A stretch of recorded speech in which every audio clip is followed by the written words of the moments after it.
I chain smoke and I say fuck a lot. But I accept myself for the way I am. I accept you too. Viewer discretion advised. Historic and recent failings of government and private behavior, various social and economic inequities. These causes have all been examined and are pretty well understood today. But there is one other important cause of civil commotion in America that few people know very much about. Simply stated, it is this. No matter how bad the conditions are, trouble does not happen automatically. It must be agitated. That means the riots of the 60s came about because there were those who wanted them to come about, who did everything in their power to cause them. We interrupt our program to bring you this important message. This video is sponsored by you, the viewer. I've had a sponsor before. I didn't like it, so I'm not sponsored, nor am I monetized anywhere. So anything I do make comes from you. So if you like what I do and you want to support the cause, you can shoot me a tip or support to my PayPal, Venmo, Cash App below. Or you can join my Patreon or check out my merch store. It's been a little while, but I guess I needed a little break. So I'm actually working on another video, and then I came across an old 1972 documentary called The Riot Makers, and I wanted to share it since all these riots are going on right now. And being that it's from over 50 years ago, I thought it would be interesting to see some similarities. To cope with civil disorders, we must understand and act on all the causes, including the people who manipulate violence and destruction, the people we call the Riot Makers.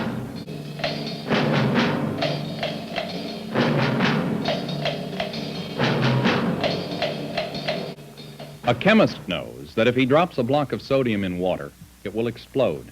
An engineer knows that if he buries dynamite in proper quantities and patterns and detonates it, he can dig an irrigation ditch. And a trained revolutionary knows that if he chooses proper slogans, gathers a crowd and sends agents in to agitate it, he can create a riot. The techniques of riot making are as simple, scientific, and systematic as that. Of course, street crowds and mobs and mass hysteria have been weapons of political warfare from time immemorial. But until the 20th century, riots and civil upheavals were usually spontaneous. True, professional troublemakers and agitators usually figured in the plot somewhere. But no one ever had begun to analyze their role in a scientific spirit, to collect the techniques of agitation, create a handbook, and train others in the art of disruption and revolution, until this man, Vladimir Lenin, the evil genius who became the chief architect, instigator, and beneficiary of the Russian Revolution. Lenin studied carefully every account of urban insurrection and other writings on the use of propaganda, mass manipulation. A major part of his early credo was that mass movements can and must be artificially promoted. His methods consisted of exploiting every trace of discontent, creating widespread illusions about the nature and strength of the movement, and then seizing power. By 1915, Lenin had so cultivated his techniques that he was able to estimate quite precisely how much organization and agitation was required to achieve a given result. In 1917, Lenin and his trained Bolshevik followers used their accumulated knowledge to harness virtually every Russian who had a gripe, and promising them true democracy and reform, rode them all to power. Lenin's methodology has been the guide ever since for those who have tried to overthrow the existing order. Today's riot maker is the end product of 175 years of cultural and technical evolution in mass manipulation. We have dubbed him the Leninoid. He uses the techniques of Lenin without necessarily subscribing to the ideology of Lenin. He's a new type of professional man, a graduate engineer in social demolition, practicing his art in an age of organized revolution. By the hundreds, these Leninoids are crisscrossing America, colonizing in every major city, attacking the very fabric of our constitutional democracy, and spreading an epidemic of false hopes among the nation's youths. These modern Leninoids have inherited from their 19th and 20th century forerunners their whole technology. Their riot-making methods follow a time-tested formula, and the results are as predictable as what happens when the chemist we mentioned earlier drops a block of sodium in water and creates an explosion. There are 3 stages in riot-making. First, the putting together of an organization and the deploying of workers where they can be the most effective. Second, getting the masses of people ready and in the right frame of mind to riot. And third, the riot itself. In the beginning, the professional radicals deploy protest groups into every pyramid of society. Priority targets are organizations which give them access to the mass media, which become outlets for their propaganda. And to recruit new followers, they move into areas where they are most likely to find large groups of discontented people. It went under many names. At Berkeley, it was known as the Free Speech Movement. On other campuses, it had other labels. But whatever it was called, the purposes were the same: to destroy in the name of improving. To destroy in the name of improving. What's that remind me of? To build back better than before. Remember the terrible damage of COVID as we try to build back from this global pandemic. Joe Biden calls it Build Back Better. Build back better. Building back better. To do things differently. To build back better. We're going to build it back better. And build it back better. It's my plan to build back better. Start taking all the problems that have been created in education and mental health and start to build back in a positive way. It's about building this country back better.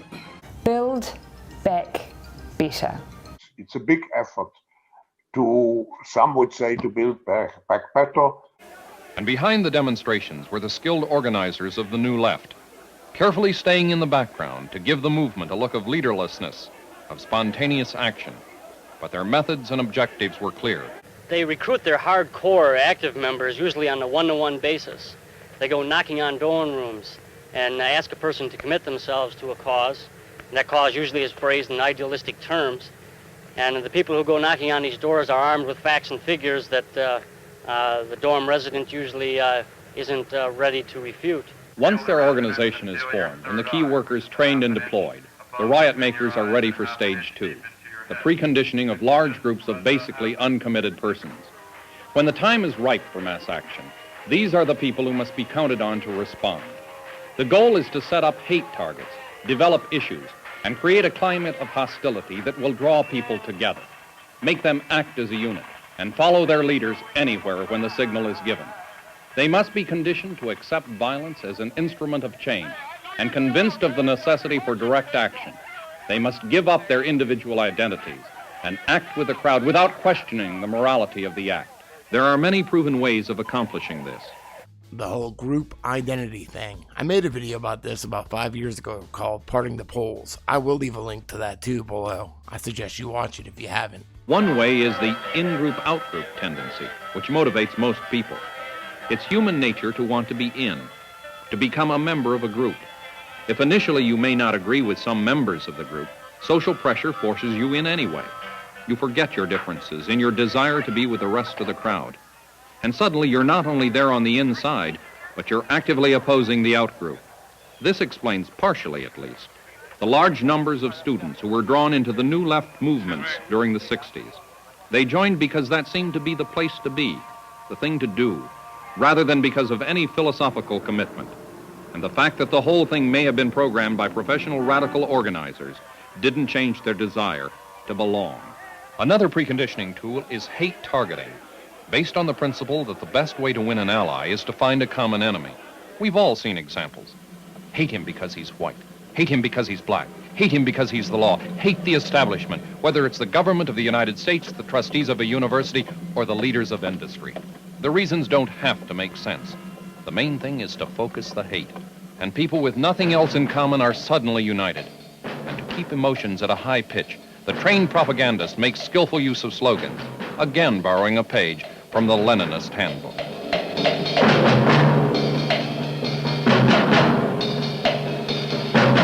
An early communist directive on organization of demonstrations stated, "Demonstrations must under no circumstances proceed in silence. Party members are responsible for seeing to it that appropriate slogans are chanted."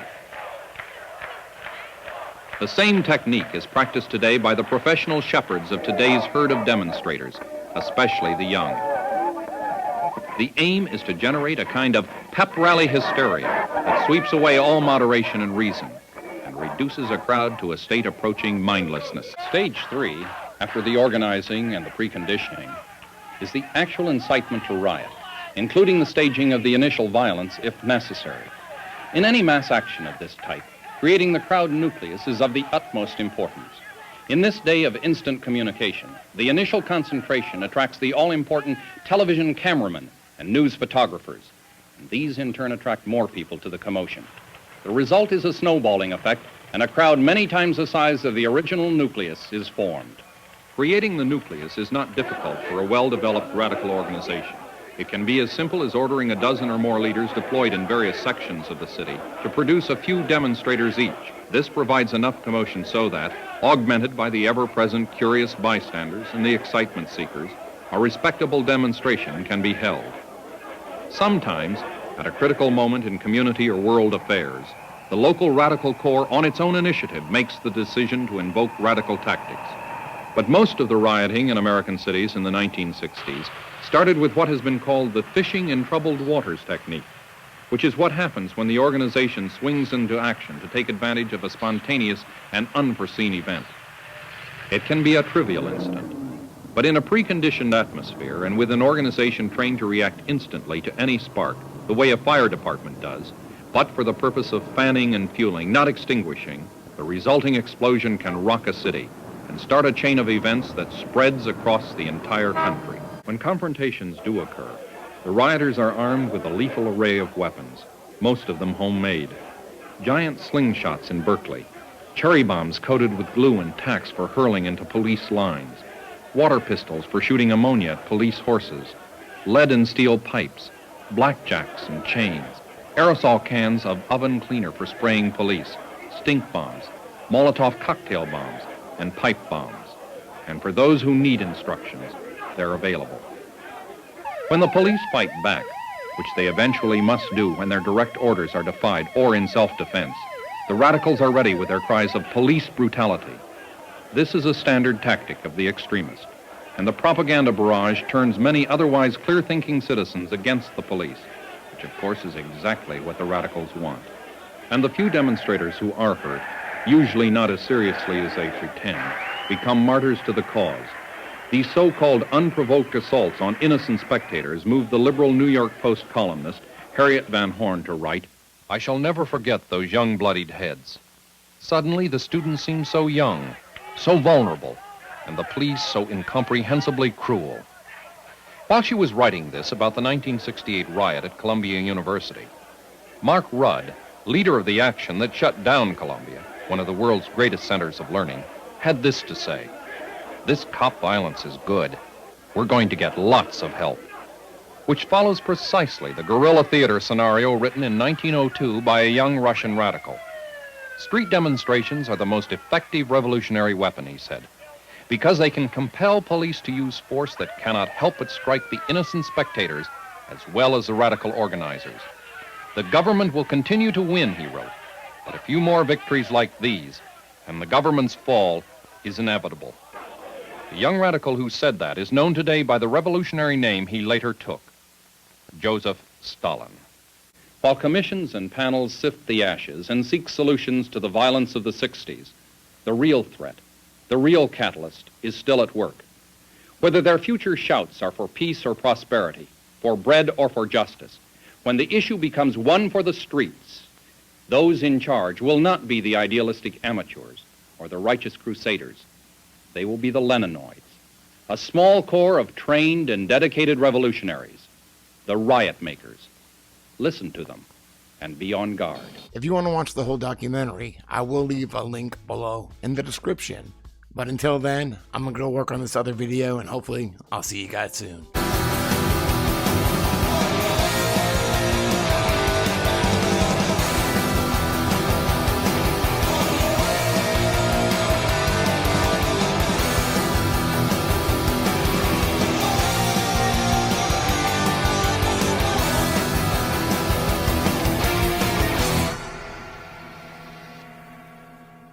I got a motherfucking spaceship. Oh, fuck. Oh, cool. I got it.